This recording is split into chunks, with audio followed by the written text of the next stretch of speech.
அன்புமணி கிட்ட கட்சி வரணும். இனி ராமதாஸ் தொடர முடியாது. கண்டிப்பா அன்புமணி தான் தலைவராக போறாரு. ஆனா எல்லாத்துக்கும் ராமதாஸ் தான் இது வரைக்கும் தலைமை தாங்கி நடுவில் வந்து உட்கார்ந்துருக்காரு.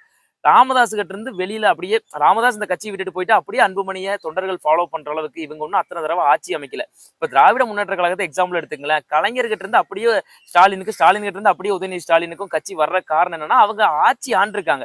ஆண்ட கட்சி கண்டிப்பா தொண்டர்கள் தொடர்ந்து வருவாங்க. ஆனா பாமகவை பொறுத்தவரையில் அப்படி வரமாட்டாங்க. ஏன்னா ஒரு தடவை கூட ஆட்சியே பிடிக்கல, ஒரு பதவியில் இல்ல. அப்படி இருக்கிற கட்சியை ராமதாஸ் கிட்ட இருந்து அப்படியே ஒரு டிரான்சிஷன் அன்புமணிக்கு வராது.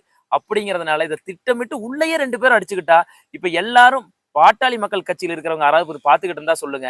நீங்க நியாயமா எங்க போவீங்க? நிச்சயமா இனி ராமதாஸ் சைடு போக மாட்டீங்க. அன்புமணி சைடு தானே போவீங்க.